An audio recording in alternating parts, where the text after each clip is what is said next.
Ceinture.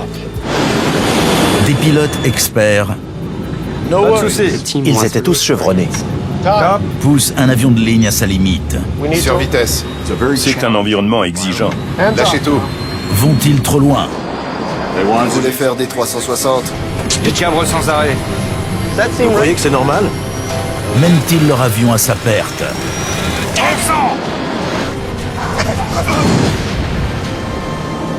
Les enquêteurs sont face à un terrible mystère. L'anti-décrochage n'a pas fonctionné. Pourquoi un des avions les plus perfectionnés du monde a-t-il décroché et comment éviter que cela ne se reproduise?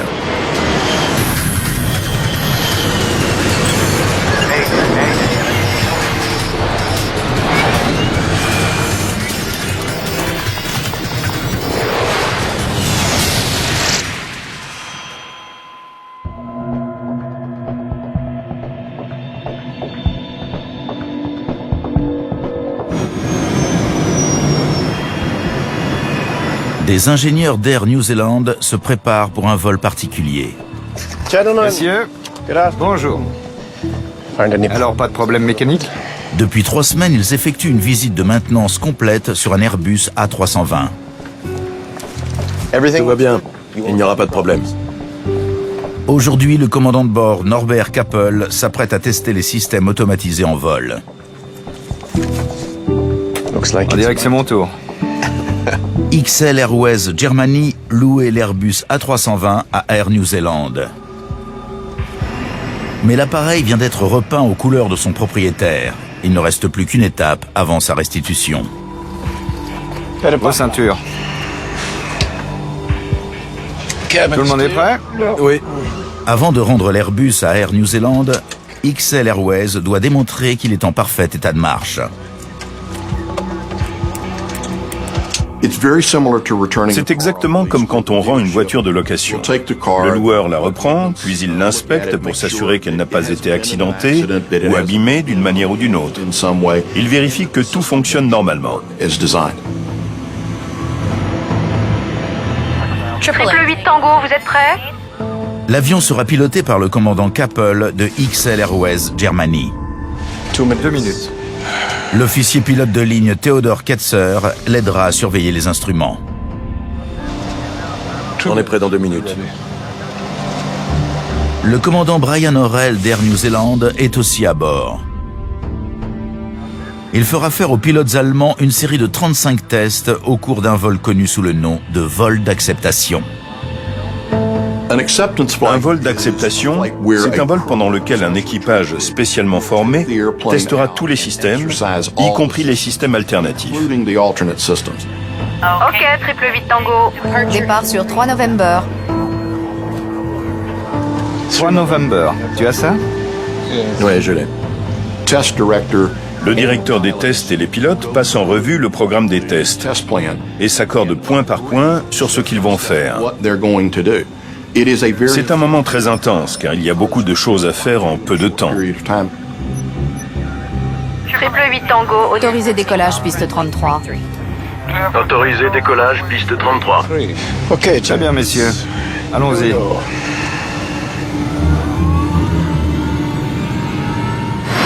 Il n'y a pas de passagers commerciaux sur ce genre de vol. Mais 3 ingénieurs et un fonctionnaire de l'aviation civile néo-zélandaise sont du voyage. Après les tests, ils resteront à bord pour rentrer en Nouvelle-Zélande. Ils sont sur le point d'endosser la responsabilité de la maintenance de l'appareil. Le fait que des ingénieurs soient très proches de l'avion pendant une période prolongée est une bonne chose, notamment pour la sécurité. C'est la procédure idéale. Pour Air New Zealand, le succès du vol d'acceptation est crucial pour pouvoir remettre cet A320 en service commercial le plus vite possible.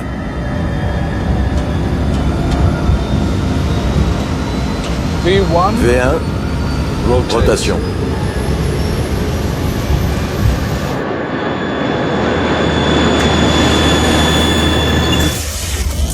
L'Airbus A320 est l'un des avions de ligne les plus automatisés du monde. Le plus gros du pilotage est confié à ses systèmes informatiques, ce qui réduit le risque d'erreur humaine. Il est différent de beaucoup d'avions conventionnels, car il se pilote par le biais d'un ordinateur. Mais sa maniabilité est excellente. Le premier test Train sur rentrée. vérifie la remontée du train d'atterrissage. Top. Il faut s'assurer que le train se verrouille dans un délai donné.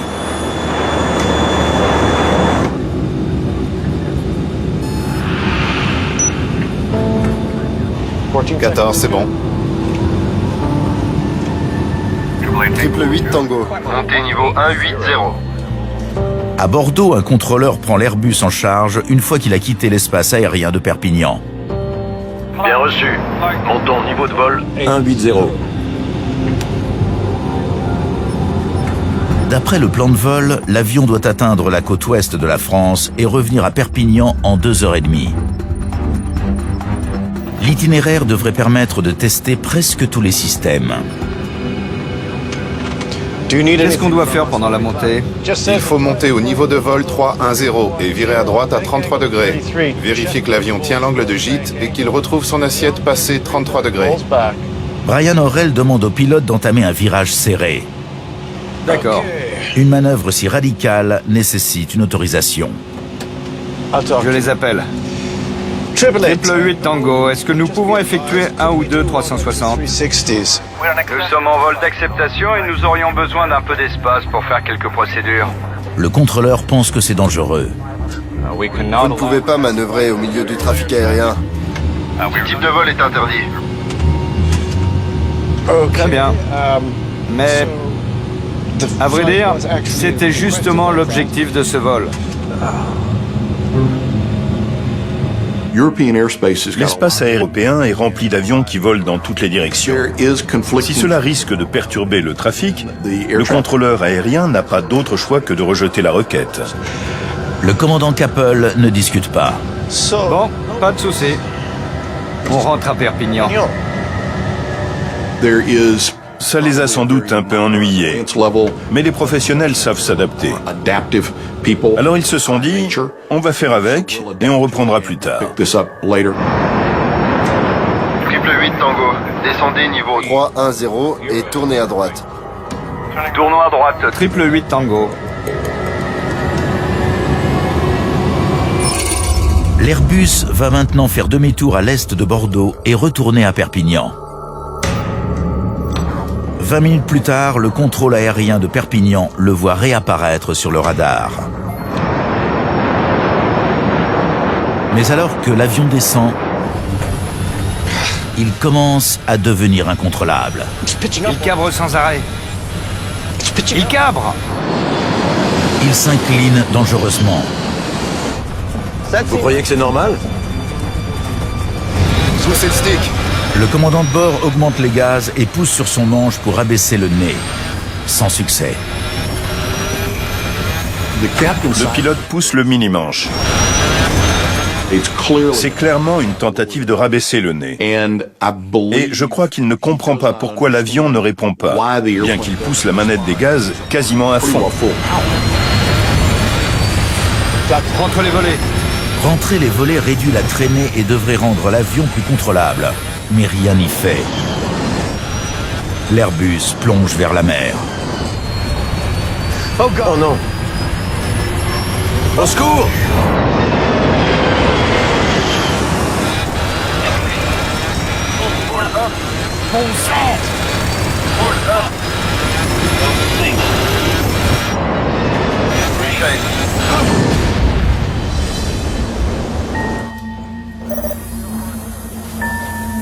Triple 8 Tango, contactez la tour.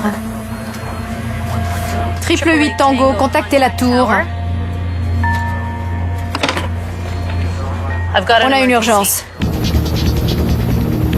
Les secours foncent jusqu'à la dernière position connue du vol 888. Mais ils ne trouvent aucun survivant. À l'évidence, il s'agit d'une nouvelle particulièrement terrible et accablante pour les familles des personnes concernées partout dans le monde. Les recherches se poursuivent jusque dans la nuit. Les enquêteurs interrogent des témoins sur les derniers instants du vol. En fait, j'étais en voiture et j'allais vers là-bas et j'ai vu l'avion passer au-dessus de moi. Il a piqué d'un coup? Il a piqué d'un coup. Voici la carte des lieux. Les enquêteurs du BEA, le bureau d'enquête et d'analyse, sont chargés de déterminer ce qui s'est passé. L'avion est tombé ici. Sébastien David dirige l'enquête. La première phase des opérations de recherche maritime consistait à localiser précisément l'épave. Son équipe et lui subissent une pression énorme. Mobiliser tous nos moyens. L'Airbus A320 est l'un des avions de ligne les plus répandus. De nombreux exemplaires de cet avion volent partout dans le monde. C'est également le premier à utiliser des commandes informatisées. Sur l'A320, c'est l'informatique qui pilote la plupart du temps. Si les ordinateurs de vol de l'avion s'avéraient défaillants, de très nombreuses vies seraient en danger. Les enquêteurs doivent rapidement trouver la cause du crash avant qu'un autre accident ne se produise. Personne n'a survécu au crash du vol XL Airways 888. Des familles endeuillées arrivent en France pour récupérer les corps de leurs proches. Je ne m'attendais pas à me retrouver toute seule, à 34 ans. Comme ça. Des cadres d'Air New Zealand sont également présents. Je me suis engagé vis-à-vis des familles à rester ici jusqu'à ce qu'on puisse ramener les corps ou jusqu'à ce qu'on soit en mesure de déterminer que ce n'est pas possible. C'est quoi un vol d'acceptation? Le caractère particulier du vol complique le travail des enquêteurs. On n'avait aucune référence pour ce type de vol. Il n'y avait aucun cadre défini. Il se pourrait que personne ne sache jamais ce qu'a fait l'équipage, à moins qu'on retrouve les boîtes noires de l'Airbus. Nous devons envoyer une équipe de plongeurs au fond de la mer pour retrouver l'avion. Mais le mauvais temps empêche les plongeurs de localiser l'épave.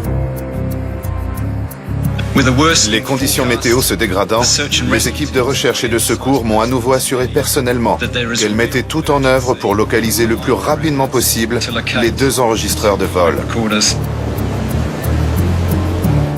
Yann Torres dirige les recherches. Le fait d'avoir beaucoup de vent et beaucoup de houle en surface brassait l'eau et donc rendait la visibilité au fond déplorable, c'est-à-dire entre 50 cm et 1 mètre. Les équipes de recherche utilisent un sonar pour repérer les débris de l'avion sur le fond marin. Et ça a pu être fait grâce à l'utilisation d'un dragueur de mine de la Marine nationale qui, en utilisant un sonar, a permis de déterminer les grosses parties d'épave. Mais il ne suffit pas de retrouver l'épave. Le plus long sera de la remonter à la surface. Il montait comme ça quand vous l'avez vu? Les enquêteurs demandent à des témoins de décrire les mouvements de l'avion. Certains d'entre eux ont mentionné une trajectoire inhabituelle. Les témoins disent qu'ici, il montait. Et qu'à cet endroit, il descendait. Et ici, il semble avoir perdu le contrôle de l'avion. Ces témoignages étaient cruciaux pour le début de l'enquête. Les enquêteurs se demandent si les pilotes n'ont pas perdu le contrôle en faisant un test dangereux. Ils interrogent les contrôleurs. Ils voulaient faire des 360. Nous sommes en vol d'acceptation et nous aurions besoin d'un peu d'espace pour faire quelques procédures. Je leur ai dit non. Ils apprennent que les pilotes avaient demandé à effectuer quelques tests, mais que le contrôleur avait refusé. Ce type de vol est interdit. Bon, pas de souci. Dans ce cas, on va rentrer à Perpignan. Puisque le test a été annulé, la trajectoire étrange de l'avion doit s'expliquer autrement.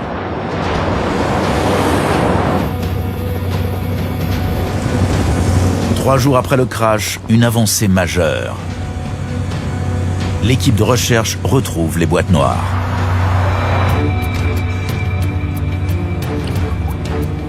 L'enregistreur de paramètres et l'enregistreur phonique pourraient contenir des indices essentiels. Allez-y tout doucement. Johan Condette est enquêteur au BEA. Les enregistreurs ont été récupérés très rapidement, ce qui nous a en fait permis de supposer que nous allions récupérer aussi également très rapidement les données des enregistreurs. Les boîtes noires sont inondées d'eau de mer. Il faut faire sécher les cartes mémoire pour pouvoir récupérer les données. Vu que le boîtier protégé a été immergé et qu'il n'est pas étanche, c'est la raison pour laquelle en fait on l'ouvre, on retire les différentes protections qui enrobent les cartes qui contiennent les données, et une fois cette carte extraite, nous la séchons puis effectuons la lecture.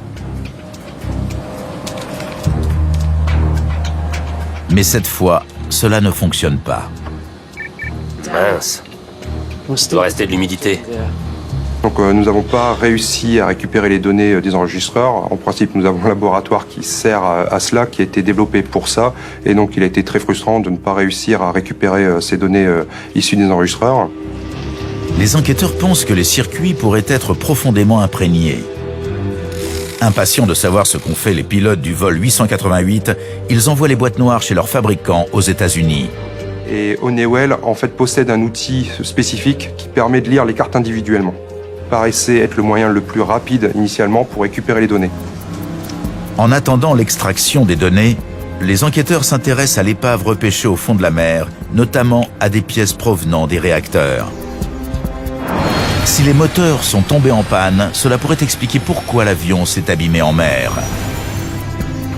Des aubes de turbines tordues fournissent un indice important. Et donc l'exploitation de ces films nous a permis de voir que des dommages étaient très très importants sur les aubes de fan et pouvaient vraisemblablement coïncider donc avec des moteurs qui ont impacté l'eau avec une vitesse de rotation importante. La nature des dommages indique que les moteurs fonctionnaient normalement au moment de l'impact. Pas de problème de ce côté-là.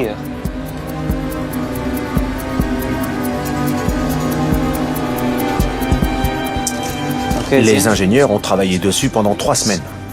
Les enquêteurs étudient les carnets d'entretien de l'A320. Essayez de trouver des indices. Ils savent que les ingénieurs ont passé 3 semaines à préparer l'avion pour son retour dans la flotte d'Air New Zealand. Si l'Airbus a eu un problème mécanique ou une défaillance, cela devrait être noté dans le dossier.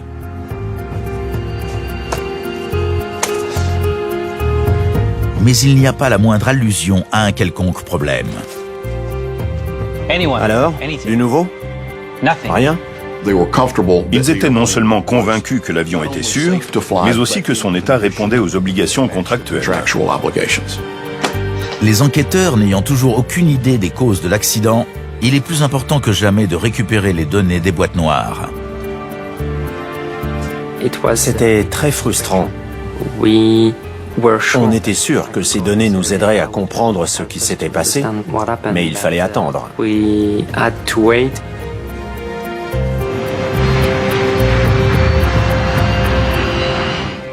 6 semaines après le crash, les enregistreurs de vol sont réparés et les enquêteurs peuvent enfin écouter les conversations enregistrées dans le cockpit. Nous sommes en vol d'acceptation et nous aurions besoin d'un peu d'espace pour faire quelques procédures.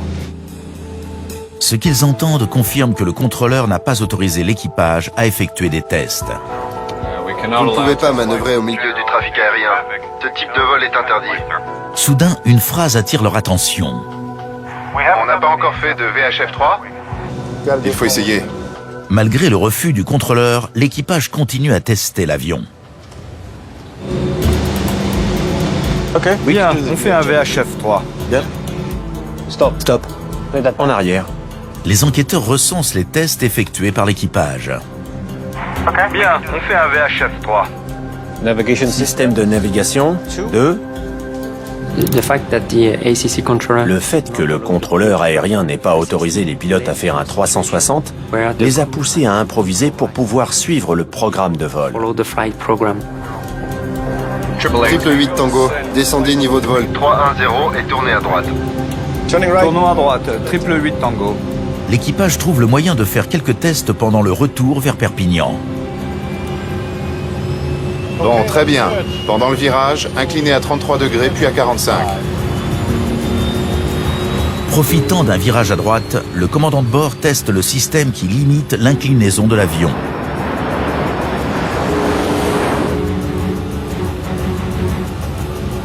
Lâchez tout. Puis, il attend que l'ordinateur de bord rétablisse l'assiette. Très bien. Voilà, parfait. Test d'angle de gîte, 7. Les tests sont dans le désordre. Ils improvisent. Ils ont compris qu'ils ne pourraient pas faire tous les tests et se sont demandé que faire pour exploiter au mieux le temps qui nous reste. La survitesse. Ils ont suivi le programme de vol en profitant des opportunités qui se présentaient à eux. Je déclenche l'alarme de survitesse. De nombreux tests activent les systèmes de sécurité et font sonner des alarmes dans le cockpit. Voilà, vous pouvez couper l'alarme. Sur vitesse, 8. L'équipage parvient à effectuer 12 tests en tout juste une demi-heure. Ils bossaient dur. Un vol d'acceptation est très agréable pour le pilote. Mais c'est un environnement très difficile, parce qu'il faut faire plein de choses avec l'avion. Alors que l'Airbus descend sous les nuages, l'équipage entrevoit une occasion de faire un nouveau test. Alors, on fait quoi? Vérification à basse vitesse. Ce test nécessite de faire ralentir l'avion bien en dessous de sa vitesse normale pour déclencher les protections automatisées et noter leur comportement. Quand l'Airbus ralentit trop, le calculateur de commande de vol est censé augmenter automatiquement la vitesse pour maintenir une portance suffisante. Passons sous les nuages. Il vaut mieux ne pas voler lentement à très basse altitude. Ce genre de test se fait à 10 000 pieds. De cette façon, si un problème survient, vous avez assez de marge pour manœuvrer et le résoudre. Moteur au ralenti. Cabré. Voler à fond. Le commandant de bord ralentit et attend que les protections automatiques s'activent. Mais cette fois, il ne se passe rien. Soudain, le test vire au cauchemar. Il cabre sans arrêt.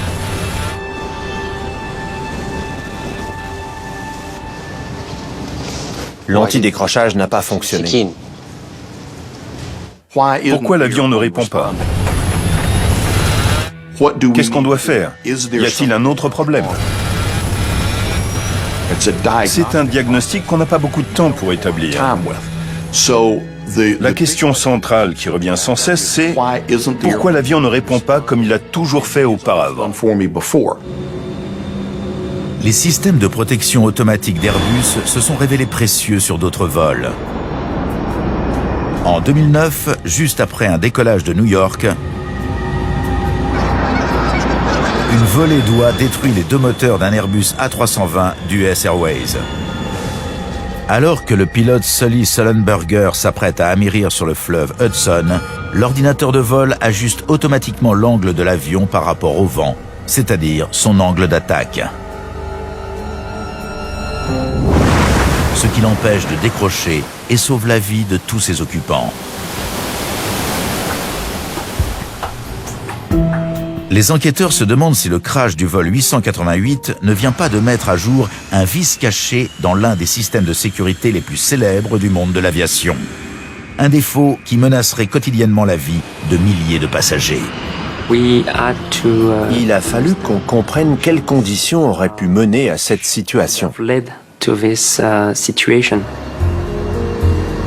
Alors que l'enquête sur le crash du vol 888 se poursuit, le BEA est informé d'une nouvelle catastrophe aérienne.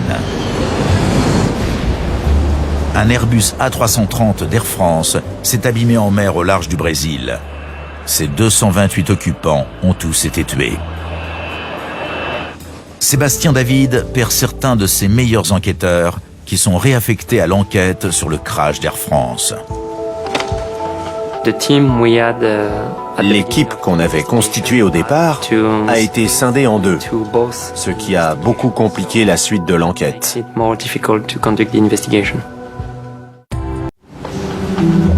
Monsieur David, J'ai les données des sondes d'incidence. Impeccable. Les enquêteurs espèrent que l'enregistreur de données du vol XL Airways 888 expliquera enfin ce qui s'est passé au-dessus de Perpignan. Des capteurs clés livrent des informations surprenantes. Étrange. À mi-chemin du vol, 2 sondes vitales ont cessé de fonctionner exactement au même instant. On sait qu'ils étaient en descente, mais les sondes indiquent qu'ils montaient. Les sondes d'incidence agissent comme des petites girouettes situées sur le fuselage de l'avion. Elles pivotent pendant le vol. Leur mouvement aide l'ordinateur à contrôler la position de l'avion et à ajuster automatiquement les systèmes de vol afin de maintenir la portance. C'est un paramètre que l'avion calcule continuellement. Et c'est d'une importance vitale pour prévenir les pilotes d'un décrochage imminent. Si les sondes se sont bloquées et ont cessé de fonctionner, cela pourrait expliquer pourquoi l'ordinateur n'a pas détecté que l'avion se cabrait dangereusement. Il faut qu'on examine ces sondes. Mais elles reposent encore au fond de la mer. Je pense que la totalité des forces de gendarmerie étaient mobilisées pour cette recherche, puisqu'on leur a bien fait comprendre que c'était vraiment important pour l'enquête. L'épave est à une telle profondeur que les plongeurs doivent se relayer par équipe pour éviter les accidents de décompression. Le fait de plonger à 40 mètres, ça commence à devenir ce qu'on appelle l'espace lointain, et donc les temps d'exposition sont beaucoup plus courts du fait qu'il faut ça bien sûr quand ce sont des plongées à l'air. C'est vraiment de l'air comprimé. La chance sourit aux enquêteurs. Après 2 jours de recherche, les plongeurs parviennent à récupérer les 2 sondes. L'une était toujours attachée à un morceau de fuselage. La deuxième était posée toute seule sur le sol, donc avec juste la palette rompue. Les enquêteurs testent le mécanisme qui permet aux sondes de pivoter. Alors ? Il fonctionne parfaitement. Il était très difficile d'imaginer qu'un problème technique ordinaire ait bloqué les 2 sondes d'incidence au même moment et sur la même valeur. Cette défaillance des sondes est apparemment inexplicable. Il y a bien une raison. Je veux revoir les données du FDR. Sébastien David réexamine les paramètres de vol et cherche tout ce qui pourrait expliquer pourquoi les 2 sondes ont cessé de fonctionner au même instant. Je n'ai jamais entendu parler d'une panne simultanée des 2 sondes d'incidence. Il trace la courbe de l'altitude et de la température correspondante pendant tout le vol. Moins 50 degrés à 32 000 pieds. En haute altitude, l'air extérieur est extrêmement froid. Cela l'interpelle. Les sondes peuvent geler ? S'il y avait eu de la glace dans le mécanisme des sondes, elles auraient pu se bloquer. Ce qui expliquerait qu'elles soient tombées en panne en même temps. Il cabre sans arrêt. Renvoyant à l'ordinateur des valeurs d'incidence erronées pendant le reste du vol. Petit cabre. Avec les 2 sondes d'incidence gelées, l'ordinateur de vol ne pouvait pas recevoir l'information qui lui permettait de dire au pilote « Vous atteignez un angle d'attaque critique ».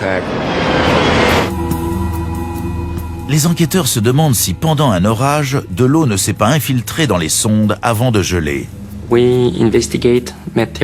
a étudié les conditions météorologiques au moment du vol pour savoir si elles étaient susceptibles d'avoir conduit au blocage des sondes d'incidence. C'est une impasse. Il faisait beau ce jour-là. L'avion n'a pas rencontré de mauvais temps. Si de l'eau s'est infiltrée dans les sondes, c'est arrivé au sol, pas en vol. Mais ces pièces sophistiquées ne craignent pas la pluie. Bon, l'eau aurait dû parcourir tout ce chemin jusqu'ici. Pour entrer dans la sonde et geler, l'eau aurait d'abord dû s'infiltrer par un long canal sinueux. Il semble que l'origine de la panne soit ailleurs.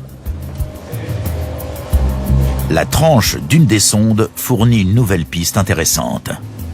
Elle est recouverte de plusieurs couches de peinture. Tout ça devrait être décapé. Qu'est-ce que les peintres ont fait d'autre? Les enquêteurs visitent le hangar où l'avion a été révisé pendant 3 semaines. Ils apprennent que l'Airbus a été repeint. Les couleurs de XL Airways ont été remplacées par celles d'Air New Zealand. Cela nous a poussé à enquêter sur les travaux de peinture, car les sondes d'incidence nécessitent des protections spécifiques. La procédure exige que les sondes soient couvertes pour ne pas être obstruées par de la peinture. Quand on peint un avion, c'est comme pour une voiture. Il faut protéger certaines pièces. Dans le cas d'une voiture, on recouvre les phares pour qu'il n'y ait pas de peinture dessus. C'est une comparaison simpliste, mais à un niveau bien plus complexe, c'est la même chose pour un avion. Les enquêteurs envisagent la possibilité que les sondes soient tombées en panne à cause d'une négligence lors des travaux de peinture. C'est évident que l'intérêt de l'enquête s'est focalisé un petit peu sur ce point pour voir s'il y avait une possibilité de blocage par de la peinture qui aurait adhéré et empêché donc la rotation de la girouette. Les données des sondes d'incidence extraites de la boîte noire sont réexaminées. Si de la peinture avait obstrué les sondes, cela aurait causé des problèmes pendant tout le vol. Montant niveau de vol 180. Mais les données indiquent que les sondes ont cessé de fonctionner 22 minutes après le décollage. Qu'est-ce qu'on doit faire pendant la montée? D'ailleurs, les enregistreurs montrent que la sonde est vivante sur le début du vol. Il faut qu'on voit ces sondes. Les enquêteurs ont conclu que la peinture n'est pas en cause. La défaillance des sondes doit s'expliquer autrement. Ils remarquent autre chose dans les carnets d'entretien. Après les travaux de peinture, l'avion a dû être nettoyé. Il y avait de la poussière sur le dessus de l'avion. Et les équipes de maintenance ont dû retirer cette poussière. Dites-moi comment vous avez nettoyé l'avion. Normalement, les techniciens utilisent un chiffon propre pour retirer la poussière. Mais cette fois-ci, ils ont utilisé une lance à eau. Les travaux de peinture avaient pris un peu de retard. Il était plus rapide de rincer l'avion à l'eau que d'utiliser un chiffon propre pour enlever la poussière. L'arrosage des sondes avec une lance à haute pression pourrait expliquer comment l'eau s'est infiltrée si profondément. Mais les enquêteurs ont besoin de preuves. Ils montent une sonde sur un banc d'essai et reconstituent la procédure de nettoyage. Ok, allez-y. Donc dès lors qu'on a eu l'information que l'avion avait pu être rincé avec donc un tuyau branché sur le réseau d'adduction générale, donc on s'est procuré les caractéristiques de pression et de flux. Ok, bon, stop. Allez. Très bien, emportons ça au labo. Ensuite, ils placent la sonde dans une chambre froide. Ils recréent les températures régnant à 32 000 pieds.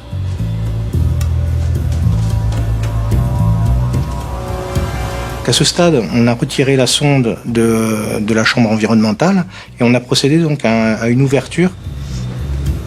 Je crois qu'il y a bien de la glace à l'intérieur. C'est coincé. L'expérience semble confirmer l'intuition des enquêteurs. De l'eau aurait pu geler à l'intérieur des sondes et les bloquer. Mais ils doivent encore effectuer un dernier test pour en être sûrs. On a procédé à un vol d'essai pour vérifier quelle pouvait être la température à l'intérieur des sondes. C'était la première fois qu'un test de ce genre était effectué, car personne n'avait idée de la température qui pouvait régner à l'intérieur d'une sonde d'incidence. Ils inondent les sondes d'un Airbus A320 et reconstituent le vol 888. À basse altitude, les sondes fonctionnent parfaitement. Jusqu'ici, ça va. Mais quand l'avion atteint 32 000 pieds, la température à l'intérieur des sondes chute en dessous de zéro. Ça y est. Les sondes sont bloquées. L'eau gèle et les sondes cessent de fonctionner. C'est bon. Ils peuvent rentrer. Ceci explique que l'ordinateur de vol n'ait pas empêché l'avion de décrocher lors de la vérification à basse vitesse. Moteur au ralenti. Cabré. Voler à fond. Quand les sondes sont gelées, l'ordinateur ne peut pas calculer le véritable angle d'attaque de l'avion. Les calculateurs de commande de vol ne peuvent réagir qu'en fonction des données qu'ils reçoivent. En l'occurrence, les deux valeurs d'incidence étaient erronées et l'ordinateur n'avait aucun moyen de le savoir. Il cabre sans arrêt. Cabre. Les sondes d'incidence étant bloquées, elles ne pouvaient pas activer les protections basse vitesse que l'équipage attendait. Les systèmes de sécurité de l'appareil sont inhibés. Mais un mystère subsiste. Poussez le stick. Juste avant le crash, le commandant de bord tente une manœuvre. Le dernier niveau de protection, c'est l'équipage. Il augmente les gaz tout en poussant son mini-manche vers l'avant pour rabaisser le nez de l'avion. C'est la procédure classique pour éviter le décrochage. Mais c'est peine perdue. L'avion continue de cabrer jusqu'à perdre sa portance et tomber en chute libre. Ils ont essayé de baisser le nez en poussant le mini-manche, mais leurs efforts n'ont pas suffi.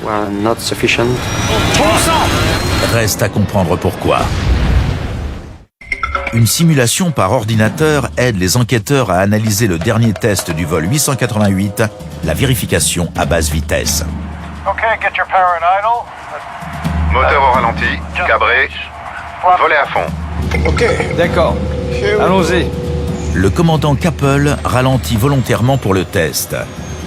Mais l'ordinateur laisse la vitesse descendre trop bas, en dessous du minimum requis, pour que l'avion puisse voler. Leur vitesse est descendue à 100 nœuds. S'effectue à la valeur théorique. Si ce n'est pas le cas, vous arrêtez. Dans ce cas-là particulier... Stop. Les enquêteurs remarquent un avertissement sur l'écran de pilotage peu avant le crash. C'est quoi? Ils apprennent que ce message signifie que l'ordinateur de vol n'aide plus l'équipage à piloter l'avion. L'Airbus est passé en mode entièrement manuel. Donc un message rouge apparaît au milieu du PFD, vous indiquant d'utiliser manuellement le trim de profondeur. Donc le message en anglais est Use Man Pitch Trim.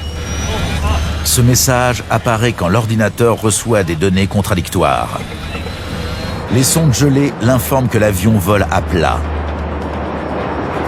alors que d'autres capteurs relaient sa position à cabrer extrême. Quand l'avion a commencé à recevoir des données qu'il n'arrivait pas à interpréter, il a délibérément passé le relais.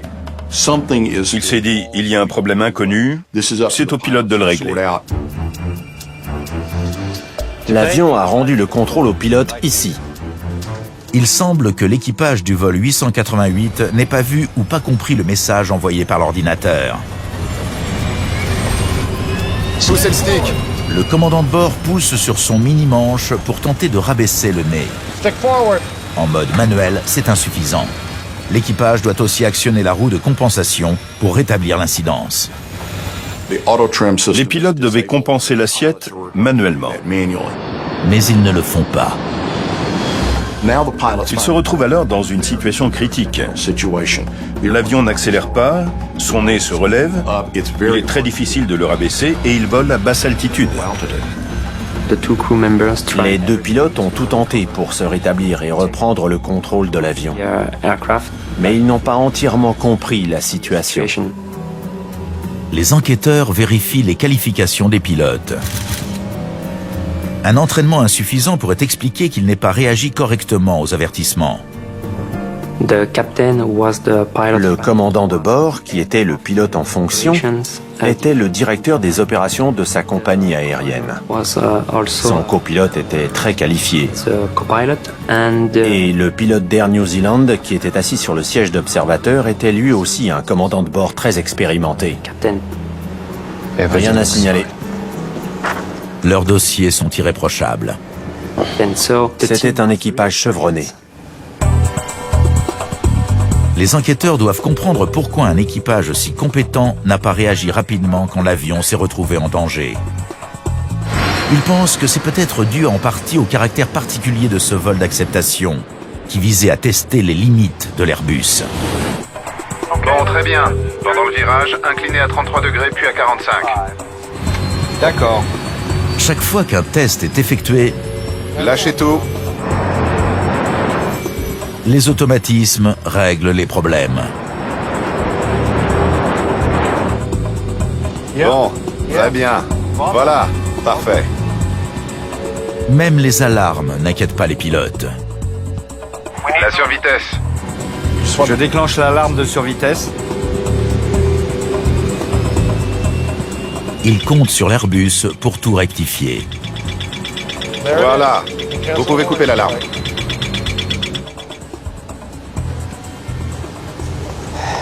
Ils faisaient trop confiance à leur avion. L'équipage a laissé la vitesse descendre aussi bas parce qu'il était confiant dans le bon fonctionnement de l'appareil. Malheureusement, ils l'ont laissé tellement ralentir qu'il a commencé à décrocher.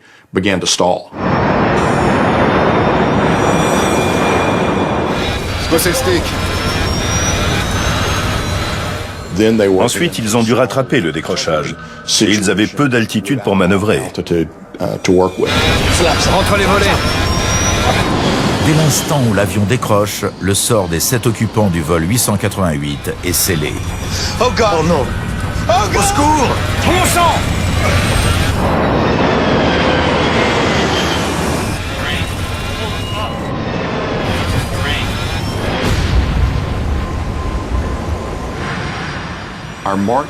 Notre marche vers l'automatisation n'est pas près de s'arrêter. Et c'est une bonne chose. Avant, on apprenait d'abord à piloter l'avion, puis à maîtriser les automatismes. Avec les avions récents, les automatismes font partie intégrante de la formation. Mais il faut que l'interface entre les pilotes et les automatismes s'améliore et arrive à maturité. Le rapport officiel du BEA cite plusieurs facteurs ayant contribué au crash, comme les procédures de nettoyage de l'avion et la décision d'effectuer des tests à basse altitude. Vérification à basse vitesse. Il préconise aussi des règles plus claires pour les vols d'acceptation et plus d'entraînement pour rattraper les décrochages. Cela a conduit le BEA à recommander d'entraîner les pilotes aux techniques de récupération en situation de décrochage. Un meilleur entraînement aux situations de perte de contrôle est nécessaire pour tout pilote. La perte de contrôle est la principale cause de mortalité dans tous les domaines de l'aviation. C'est donc un problème sur lequel toute l'industrie doit se concentrer pour continuer à améliorer la sécurité. Messieurs, bonjour. Les vols d'acceptation continueront. Les vols de contrôle de maintenance sont nécessaires dans l'aviation. Faites vos ceintures. Nous devons donc retenir ces leçons, parce que nous referons ce genre de vol.